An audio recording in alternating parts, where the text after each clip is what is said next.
Mesdames et messieurs, bonsoir. Bienvenue dans notre émission Écoféminisme. Aujourd'hui, j'ai un invité très spécial, donc Talib Sarritas, qui est humoriste et comédien, mais aussi écrivain. Talib, bienvenue à Écoféminisme. Merci. Merci de m'accueillir. Avec plaisir. Donc, qui est Talib ? Donc, on sait bien que tu es acteur, comédien et écrivain, mais aussi tu as beaucoup d'autres casquettes. Oui. Acteur, je suis beaucoup moins acteur parce que je refuse beaucoup les projets où j'écris pas moi-même. Donc, je suis surtout humoriste sur scène. Tu m'as vu, je fais du stand-up. Oui, bien sûr. Et j'écris pour les autres. J'aime beaucoup écrire pour les autres humoristes, pour des chanteurs, des rappeurs. Même des étudiants, parfois je fais leurs devoirs. D'accord. Voilà. Ok. Donc le titre de notre émission, c'est les préjugés et lutter contre les préjugés à travers l'humour. Dans ton parcours en tant que comédien et humoriste et écrivain, comment as-tu lutté contre les préjugés? Comment vois-tu les préjugés dans notre société et comment travailles-tu sur ces préjugés, sur ces idées un peu reçues par rapport à l'autre? Et tu essayes de les critiquer, de les mettre, donc je veux dire, dans une bulle et essayer de réfléchir par rapport à ces idées-là. Déjà, moi, comme tu vois, je suis blanc dans un pays d'Europe, donc les préjugés, je ne les connais pas directement, tu vois. Je suis beaucoup moins confronté aux préjugés directs qu'un maghrébin ou que quelqu'un, peu importe, un peu plus bronzé. Donc les préjugés, moi, en fait, j'ai compris ce que c'était à travers le travail d'auteur. Parce que tu vois, dans la vie, quand tu essaies d'écrire une idée, tu essaies tout le temps de remettre les choses en question, de te dire, ok, là tu vois un micro, c'est un micro que tu as en face, mais et si c'était pas un micro, qu'est-ce que c'est de plus qu'un micro? Et donc, à travers ces réflexions-là, j'ai commencé à comprendre que, tu sais, un Turc, c'est pas forcément un Turc, un homme, c'est pas forcément un homme, une femme, c'est pas forcément une femme. Il y a beaucoup d'autres choses, il y a beaucoup d'autres histoires derrière. Et c'est ça que j'essaye pas de le faire passer. Je le fais passer malgré moi, parce que moi, j'aime pas trop avoir des messages dans mon humour. Mais malgré moi, c'est ce que je suis en train de dire. Comme j'ai un humour très absurde, très dans le surréalisme, j'essaie de faire comprendre aux gens que ce qu'ils croient être vrai, en fait, c'est totalement absurde et c'est pas vrai du tout. La vérité, j'y crois pas, ça n'existe pas. Donc les préjugés, j'y crois pas non plus. Tu vois ? D'accord. Oui, c'est important, le message de la vérité qui n'existe pas. Donc, il n'y a pas de vérité absolue. Il y a plusieurs vérités. Et il y a la tienne, il y a la mienne, et puis il y a celle qu'on ne connaît pas encore. Ouais. Donc, et tout le monde a sa propre idée. Mais comment veux-tu lutter contre les préjugés à travers ton humour ? Comment tu le fais? Moi, déjà, comme j'ai dit, je n'ai pas envie de le faire. Ce n'est pas une démarche, c'est une conséquence, en fait. Je dis des trucs, et ce que je vois beaucoup, c'est que les gens, à la fin, ils disent « Ah, c'est marrant parce que du coup, on est un peu sorti de notre cerveau. On a commencé à réfléchir autrement. » Parce qu'il faut rentrer dans mon délire, tu vois, il faut rentrer dans ma bulle. Et si tu rentres dans ma bulle, tu acceptes. Oui, c'est clair, parce que tu as une bulle. Tu mets toutes tes idées, tous tes, tu vois, et je leur dis, les gars, venez... préjugés dans une bulle. Quoi. Ouais, et je dis, les gars, venez dans mon monde. Enlevez votre costume, vos cravates, venez dans mon monde pendant 15 minutes, vous n'êtes plus vous-même. Et donc, s'ils ont compris qu'on peut faire cette démarche-là et qu'on peut s'amuser dans cette démarche-là, en fait, dans la vie de tous les jours, si tu sors de ta carapace et que tu regardes vraiment l'autre pour ce qu'il est et pas pour ce qu'il semble être ou pour ce que tu as envie qu'il soit, tout devient beaucoup plus agréable parce que du coup, les préjugés, qui sont en fait, le préjugé à la base, c'est un mécanisme de défense. On a besoin de préjugés. Ouais. Tu sais, sinon, on ne survivrait pas aussi longtemps. L'être humain, c'est grâce à ses préjugés, à ses stéréotypes, qu'il a appris à se défendre contre l'ennemi, tu vois. Mais en fait, en 2017, en Belgique, c'est pas indispensable. On peut faire sans les préjugés. Et ça, c'est à travers l'ouverture d'esprit. Tout à fait. Et donc, dans ta vie professionnelle et dans ta carrière en tant que comédien et artiste, quels sont les préjugés que tu as vraiment fait face? Ouais. Attends, qu'est-ce que je peux dire? Oui, le vrai gros préjugé, c'est que j'étais très jeune quand j'ai commencé. J'étais vraiment un gamin quand j'ai démarré. Il y a toujours un préjugé par rapport aux jeunes. Ça, c'est très important de le signaler parce que pour un jeune commencer dans une carrière, que ce soit de comédien, footballeur... Peu importe laquelle, c'est toujours difficile. C'est toujours difficile. On a toujours ce regard, il n'a pas d'expérience ou ça. En fait, il n'a pas assez de connaissances. Mais c'est pas vrai. C'est pas... tout le temps vrai, quoi. En fait, c'est souvent vrai. On n'a souvent pas assez de connaissances. Mais pour combler ce manque de connaissances, on a beaucoup plus d'émotions, beaucoup plus d'énergie, beaucoup plus d'enthousiasme. Et avec ça, on comble le manque d'expérience. Et moi, j'ai eu de la chance, mais c'est même un miracle d'avoir commencé ça au Comedy Club, au Kings of Comedy Club. Donc j'avais 19 ans avec des gens qui avaient minimum 30 ans. Ils étaient tous trentenaires, mais ils m'ont écouté parce qu'ils ont dit, ok, tu as un truc que nous, on n'a plus, et grâce à toi, on va le retrouver. Tu vois, tu as cette naïveté, tu ne connais pas bien les femmes. Nous, on va t'apprendre ce que c'est les femmes, mais toi, tu vas nous apprendre ce que c'est de ne plus savoir ce que c'est les femmes, tu vois. Donc, il y a eu un échange comme ça. C'est ça le premier préjugé, en fait, c'est que... T'es naïf. C'est ça, et la naïveté, ça devient beaucoup un outil de moquerie. Donc, j'ai eu beaucoup de mal, moi, à faire comprendre aux gens que j'étais intelligent, ou au moins que ce que j'avais à dire était peut-être intéressant. Ça a mis 4 ans, ça vient à peine de démarrer, tu vois. Que les gens me disent, ah Talib, parle, ça nous intéresse. Avant, c'était que au Comedy Club. Et pendant 3 ans, ça a été que au Comedy Club parce que c'est là que les gens les plus merveilleux viennent faire des blagues. D'accord. Et par rapport à ton parcours, parce que c'est important, ton parcours est vraiment exceptionnel pour quelqu'un qui a eu un échec scolaire et qui a commencé à se lancer dans la comédie, dans le théâtre, etc. Il a réussi parce que de loin, tu as fait beaucoup de spectacles, tu es contacté partout, par Canal+, RTBF, le Québec pour le Festival du Rire. C'est bizarre quand tu dis ça. Mais c'est vrai, Talib. Et donc... Tu as réussi vraiment en tant qu'artiste, mais tu as été vraiment pas fan de l'école. Et l'école n'était pas fan de moi. L'école, elle rigolait pas quand je parlais. L'école. Oui, c'est ça.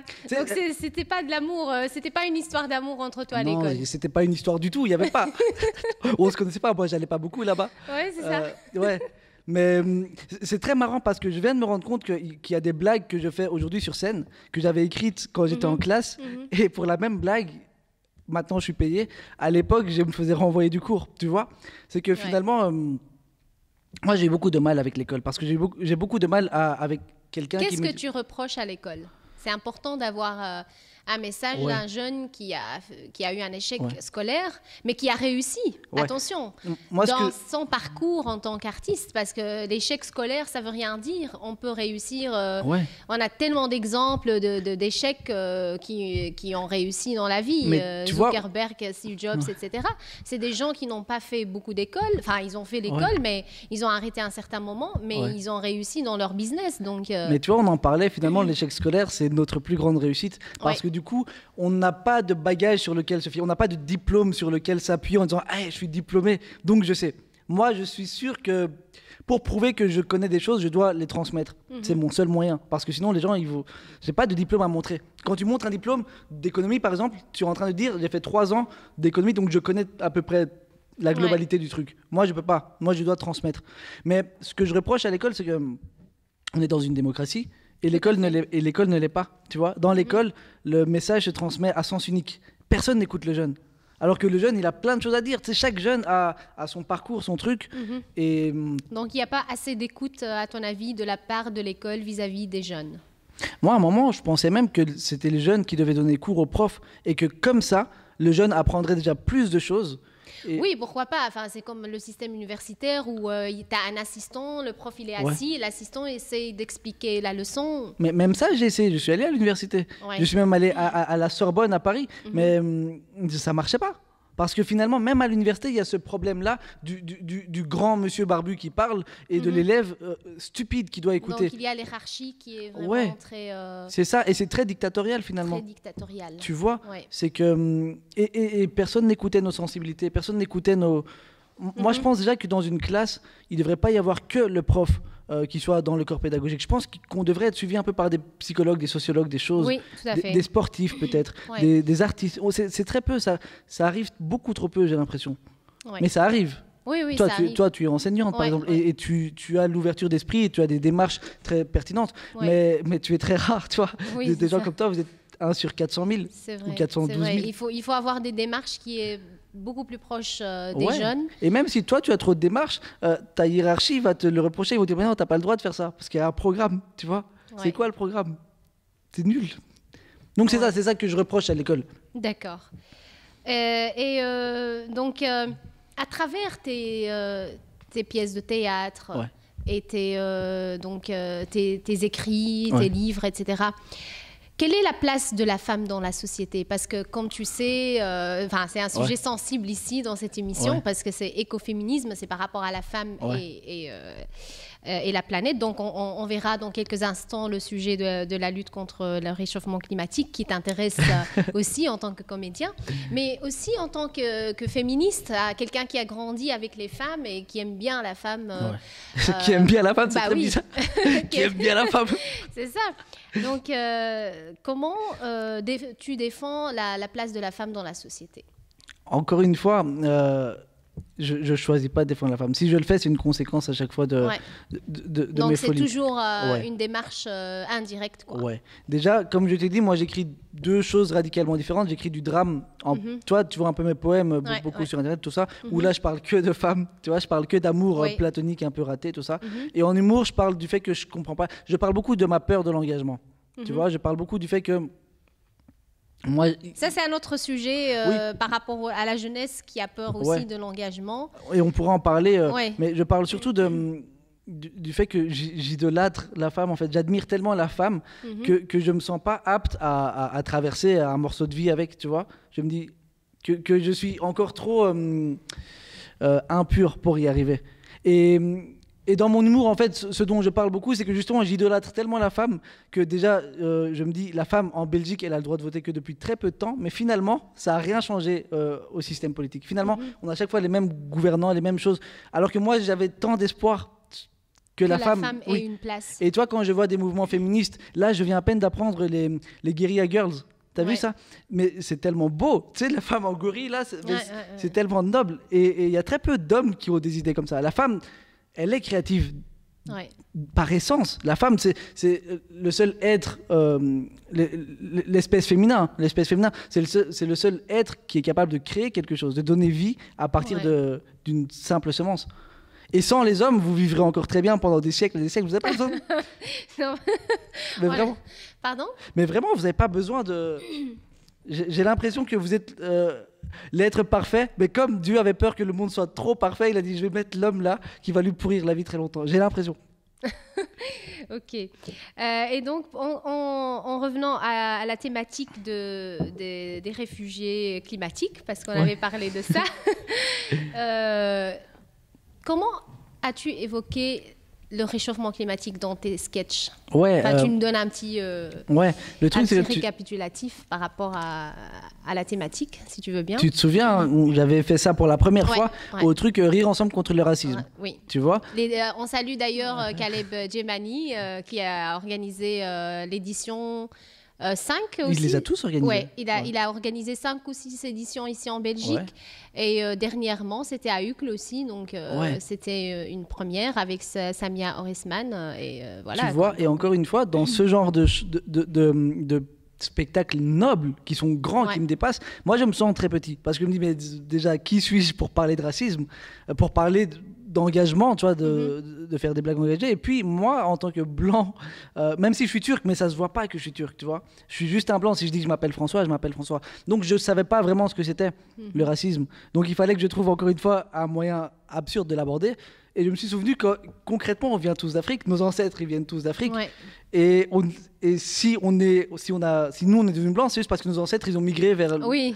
Tu vois, tes ancêtres, ils sont arrêtés au Maghreb, ils sont un peu bronzés. Les miens, ils sont arrêtés un peu plus au nord, ils sont blancs. Et blancs, ça va, tu vois, parce qu'il y en a d'autres qui sont allés encore plus au nord, ils sont devenus roux.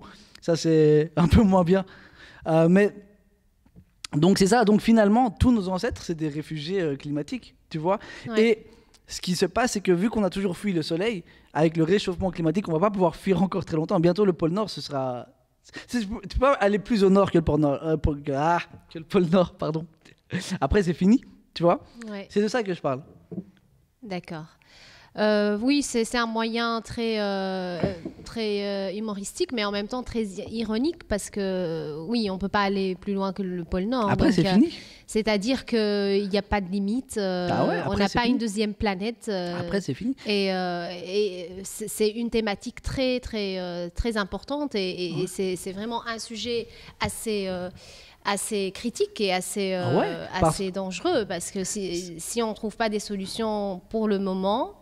on risque d'avoir des réfugiés climatiques, ce qui est le cas. C'est déjà le cas, dans des pays en Afrique. Ça fait des centaines de milliers d'années que nos ancêtres ils fuient la chaleur. Je ne sais pas pourquoi, mais on n'est pas fait pour trop de chaleur. Bien sûr. Ouais.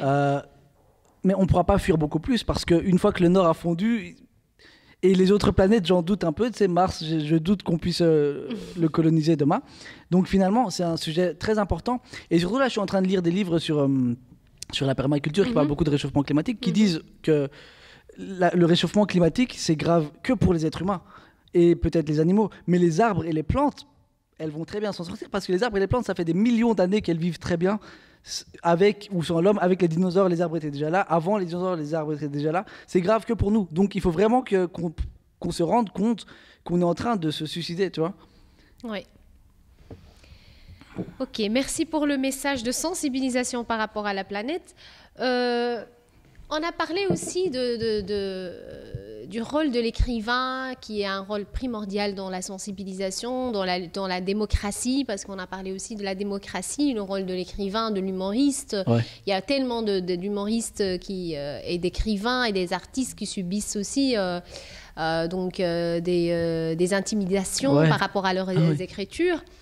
Mais tu as parlé aussi de tristesse et de dépression et le rôle de cette tristesse et dépression dans l'écriture, dans la création de l'art. Moi, je peux parler que de moi à ce sujet. Je ne sais pas encore faire de globalisation parce que moi, j'ai compris très tard. Je viens à peine de le comprendre. Et ça fait... J'ai 23 ans, ça fait 23 ans que je vis comme ça. C'est que... mes émotions sont très lunatiques et elles sont beaucoup en fonction des saisons, tu vois. En hiver, moi, je suis très triste. Et à l'école, encore une fois, à l'école, c'était infernal. Parce que quand tu es triste, tu as du mal à travailler, tu es dans ta bulle. Et l'école, elle t'oblige à sortir de ta bulle, de te conformer un peu à la classe en général. Il ne faut pas être un anticonformiste. En fait. Exactement.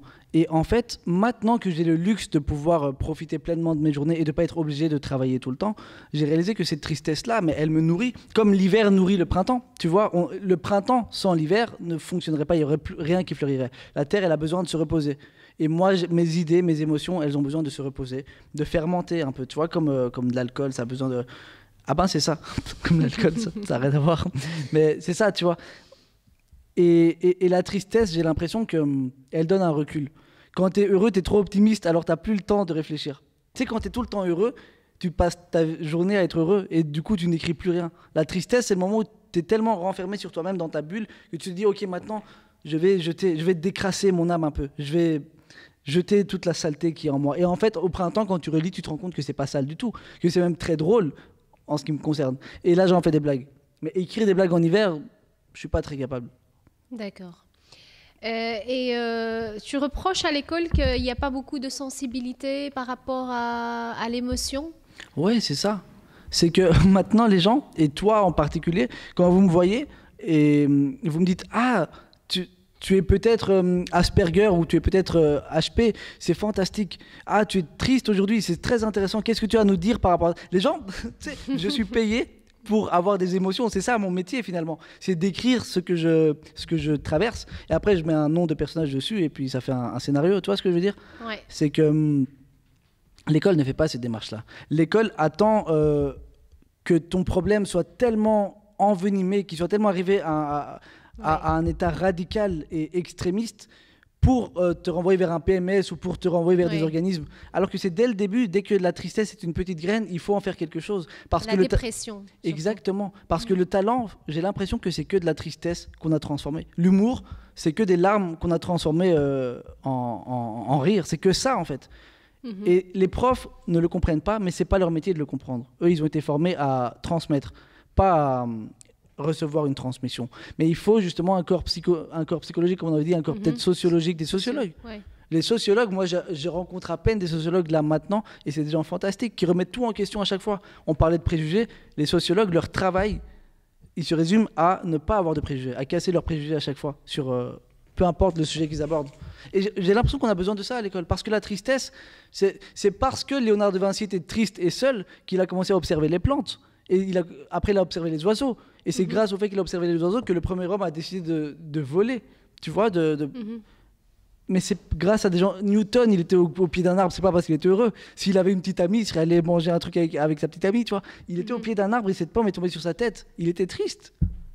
Et s'il s'est posé la question de pourquoi cette pomme est tombée et quelle est la force naturelle qui a fait qu'elle est tombée, s'il prend le temps de penser à des choses comme ça, c'est qu'il est triste. Parce que les gens heureux, ils ne se posent pas autant de questions. Les gens heureux, ils profitent de leur bonheur, ils profitent du soleil, tu vois. Et donc, cette tristesse-là, il faut... Le savoir, il a été créé par des gens tristes.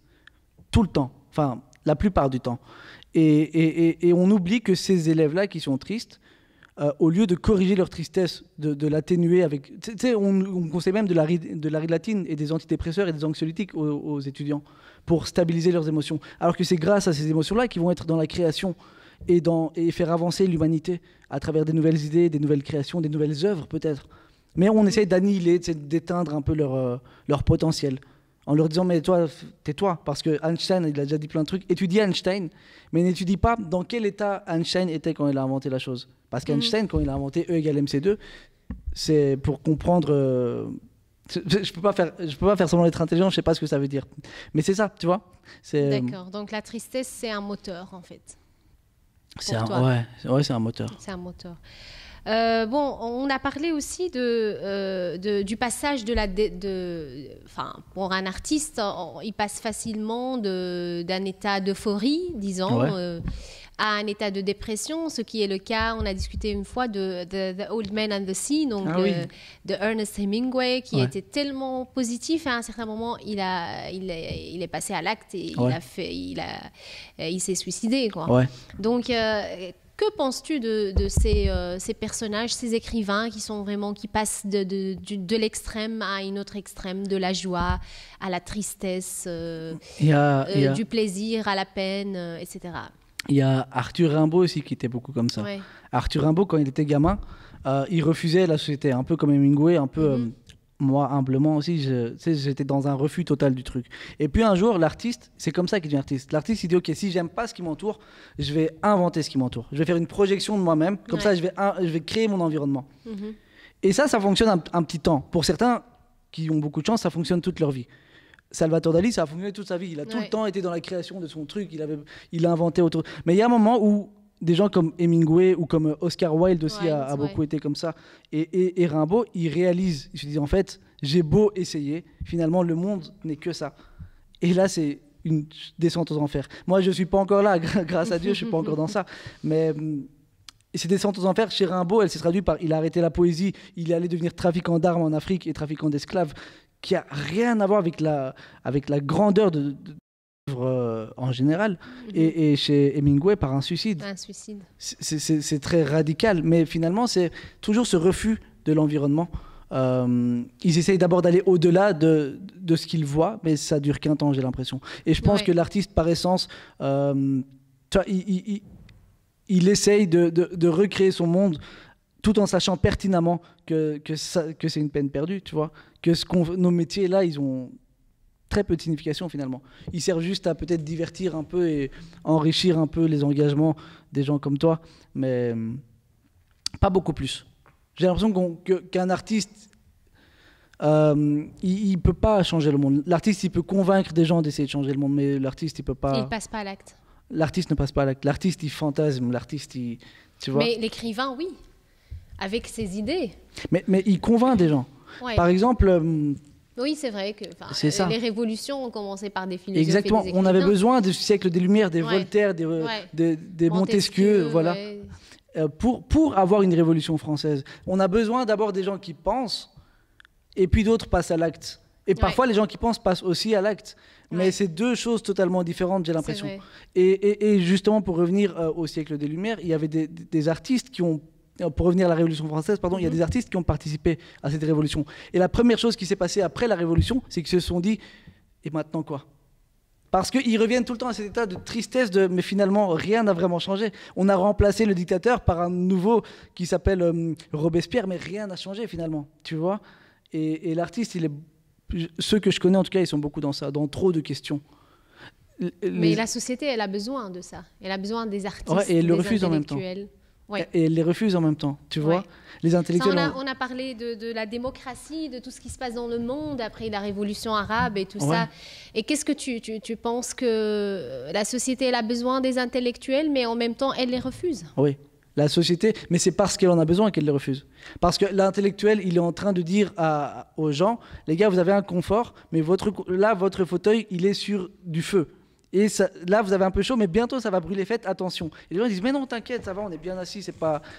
Mais lui, il le voit. Parce qu'il est avant-gardiste. Il voit l'incendie que d'autres ne voient pas. Et les gens, justement, c'est parce que l'artiste est essentiel, ou pas que l'artiste, le scientifique aussi. Le sociologue. Les savants, les intellectuels. Ceux qui sont dans la réflexion en général, ou dans la sagesse. Parfois, c'est aussi les spirituels qui guident. Mais c'est parce que ces gens-là disent des choses vraies que ces choses deviennent dérangeants, tu vois. C'est vrai. Et on refuse de voir la vérité en face, en fait. Ouais, je pense que c'est ça.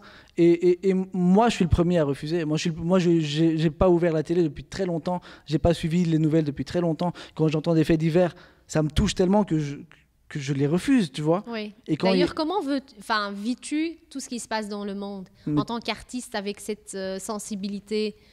Tu le vis très très mal. Je pense. J'ai des fois, je regarde des fois tes statuts Facebook. J'invite aussi nos téléspectateurs à suivre Talib sur Facebook et Instagram. Et donc, tu as beaucoup de statuts, des fois très marrants, mais des fois très tristes, avec tout ce qui se passe, les attentats et les actes de haine, de discrimination et tout. Mais tu vois, déjà, je les refuse. Je refuse de savoir. Et pour pouvoir quand même pouvoir écrire tout en n'étant pas à jour en termes de... Par exemple, pendant les attentats, quand les attentats sont arrivés en Belgique, à Zaventem, puis à Malbec, moi, la première chose que j'ai fait, mon premier réflexe, ça a été de regarder les Pokémon. Et j'ai téléchargé toute la première saison de Pokémon et j'ai regardé ça. Je me suis enfermé dans ma chambre et je voulais rien savoir. Mais le soir, un organisateur de spectacle m'a appelé pour dire on aimerait bien que ce soir même, alors qu'il y a eu les attentats juste maintenant, tu viennes faire des blagues sur scène. Du coup, je me suis dit comment pouvoir parler de sujets aussi importants sans me confronter à la réalité directe des civils. Et finalement, c'est dans l'histoire qu'on y arrive. Parce que des attentats, il y en a eu avant, il y en aura demain aussi. Et finalement, l'humain ne se renouvelle pas. C'est tout le temps une répétition de cycles. History repeats itself. Donc, l'histoire se répète. Exactement. Mais ça devient même nul, tu sais, pour un auteur de se dire, en fait, l'être humain est tellement stérile qu'il n'invente même pas de nouvelles choses. Il répète les anciennes choses. Tu sais, maintenant, c'est beaucoup les islamistes qui s'entraînent en Syrie qui font ça. Mais à une autre époque, c'était des Irlandais indépendantistes. Tu vois, IRA, c'était ça. Hein. Mais à chaque fois, il y a eu des attentats un peu partout. Et c'était chaque fois pour des mêmes raisons qui étaient à chaque fois un refus de l'environnement. Il n'y a pas d'idéologie. Il y a juste une tristesse profonde qui fait qu'on se rattache à une idée. Mais il n'y a pas d'idée derrière tout ça. L'idée, c'est un prétexte. L'idée, c'est un prétexte pour montrer qu'on existe en mourant. C'est très bizarre. On essaie de montrer qu'on existe en se tuant. C'est un paradoxe très intéressant. Oui. Penses-tu que la jeunesse est un problème d'identité D'identité. Je crois qu'il y a trop de cases. En fait, et du coup... on est obligé de rentrer dans certaines cases, mais à un moment, tu sais, on ne peut pas se diviser en 1000. Par exemple, moi, je suis d'origine turque, je suis né en Belgique, je suis musulman, mais même dans l'islam, je suis musulman alevi, qui est totalement différent, c'est beaucoup plus spirituel que la tradition sunnie. Tu vois, rien que là, je t'ai cité beaucoup trop de cases. Et en fait, de cases d'identité. Le refus d'identité, en fait, j'ai l'impression que c'est juste parce qu'on a inventé des identités. Si on accepte que finalement on est juste une petite partie d'un grand tout, que finalement on est dans un équilibre et que... Il y a une richesse. Exactement. Et que si on est dans des boîtes, on n'est pas dans l'équilibre. Donc il faut sortir des boîtes et si on aller apprend... vers l'autre. Exactement. Et l'enfant, de base, il n'a pas de problème d'identité. Un enfant, quand il voit son ami Mohamed ou son ami Mamadou ou son ami le chien, tu vois, pour lui, c'est la même chose. Pour lui, une fleur, c'est la même chose. Pour lui, toi, c'est la même chose. Et un jour, on lui apprend que toi, tu es une femme et que le chien, en fait, c'est pas un être humain et qu'il est bête. Comment on ose dire que le chien est bête, tu vois? Ouais. Et alors, il y a le refus d'identité parce que vers la puberté et l'adolescence, on lui dit maintenant, choisis.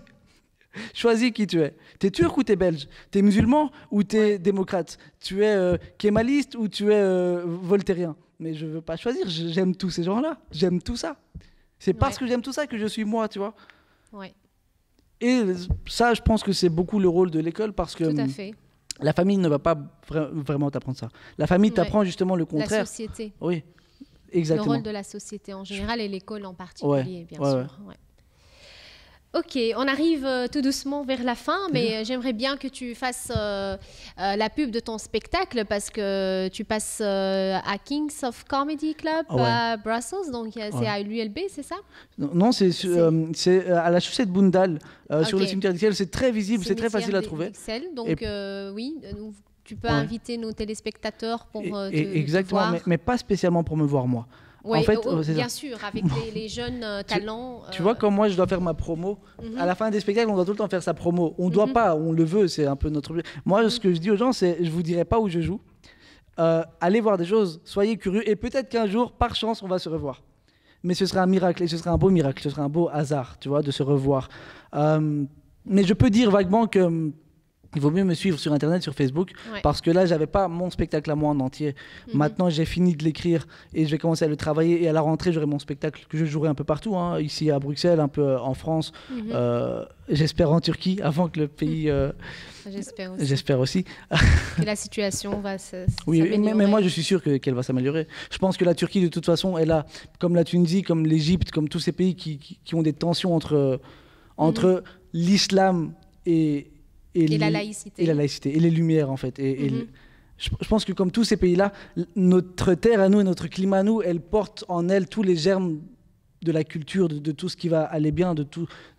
Et que finalement, ces gens-là, ces parasites comme Erdogan, c'est juste des petites périodes. Tu sais, comme on a eu quelqu'un aussi grand et aussi illuminé que Mustafa Kemal Atatürk. Je pense que tu peux pas balayer ça d'un trait, c'est pas possible. Tout à fait. Voilà. De quoi on parlait? Donc on revient vers le spectacle donc du spectacle, je suis arrivé là. Oui. Ok. Donc oui, je vais jouer souvent. Il vaut mieux aller voir sur Internet. Je vais peut-être écrire un livre. Je suis en train de l'écrire, mais pour la première fois, on m'oblige à le sortir. Jusqu'à maintenant, j'étais dans mon coin. Donc je crois que je vais sortir un livre. Peut-être en fin d'année 2017. Okay. On attend le livre avec impatience. Merci. Et oui, donc pour savoir ce que je fais, il vaut mieux aller voir sur Facebook Talib Saritas et m'ajouter en ami. Pas la page, je préfère qu'on discute et tout ça. Je préfère vraiment discuter. C'est le contact humain qui est primordial. Un dernier message, une citation, un proverbe, un conseil que tu donnes aux jeunes, tout ce que tu veux, ou une partie de ton spectacle. Un conseil, ça je ne saurais pas. Parce que je pense que les jeunes n'ont pas besoin de conseils. Les jeunes ont besoin de plein de choses, mais pas de conseils et pas d'enseignement et pas d'autorité. Les jeunes ont besoin qu'on leur dise, mec, fais ce qui te plaît. Tu vas te faire mal pendant 3 ans ou 4 ans ou peut-être même 10 ans, mais accepte ça. Accepte qu'au début ce sera dur et à un moment, de toutes tes faiblesses, de tous tes défauts, quelque chose va germer et ça, ce sera harmonieux, ce sera beau. Mais il faut juste leur dire ça. Et même pas leur dire parce que c'est comme une fleur. Si tu laisses la fleur toute seule, la fleur, elle pousse. La fleur, elle meurt que si tu t'en occupes trop ou mal. Et c'est pareil avec les élèves. Comme on s'en occupe trop ou mal ou trop peu, on en fait des mauvaises herbes. Mais une mauvaise herbe, par définition, c'est une plante qu'on n'a pas comprise. Il n'y a pas de mauvaises herbes, il y a juste des plantes dont on n'a pas compris l'utilité. Une ortie, c'est pas une mauvaise herbe. Une ortie, c'est plein de nutriments et plein de... Tu vois ce que je veux dire? C'est que finalement, donner un conseil à un jeune, je trouve ça pas très pertinent. Mais ouais, j'aimerais faire une citation, vu qu'on vient de parler d'Atatürk, tu vois. Et là, justement, c'est un conseil que lui donnait aux jeunes. C'est, tu vois, il a écrit une lettre aux jeunes un peu avant sa mort, parce qu'il avait très bien compris que les adultes étaient trop stupides pour maintenir sa république. Donc, il leur a écrit une lettre où il disait qu'il leur confie... c'est à eux qui confient le pays. Et en gros, c'est à eux qui confient le monde, en fait. Comme tout être humain, il confie le monde à la descendance en tant qu'héritage. Donc il dit même si le monde sera détruit, même s'il sera détruit par ton propre frère ou par ton propre père, et même si ton propre père te trahit, et même s'il est bien plus fort que toi, qu'il a beaucoup plus d'armes et beaucoup plus de connaissances que toi, on en revient aux connaissances, toi. Toi, ce que tu as, c'est les émotions et la richesse d'esprit et l'énergie. Et en fait, pour lutter contre ça, Et pour un renouveau, un monde meilleur, toute l'énergie dont tu as besoin, n'aie pas peur. Parce que quand tu lis ça, tu as très peur. Tu vois, tu te dis, mais attends, si ça arrive, moi je suis incapable de sauver le monde. Et en fait, lui dit non. L'énergie dont tu as besoin, le courage dont tu as besoin, il est déjà dans ton sang. Tu vois, il est déjà en toi. On revient même à des théories de Freud, tout est déjà là dans ton inconscient. C'est à toi d'aller le chercher finalement, tu vois. Ouais. Et ça te calme. Tu te dis, ok, en fait, finalement, tout est en moi. Donc autant se refermer un peu sur soi-même et réfléchir pour pouvoir faire émerger des trucs meilleurs, tu vois. Okay. C'est ça la citation.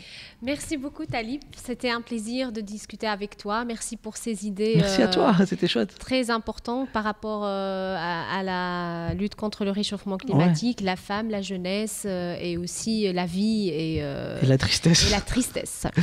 Mesdames et messieurs, on vous remercie pour votre attention et on vous donne rendez-vous la semaine prochaine avec un autre invité. Merci beaucoup.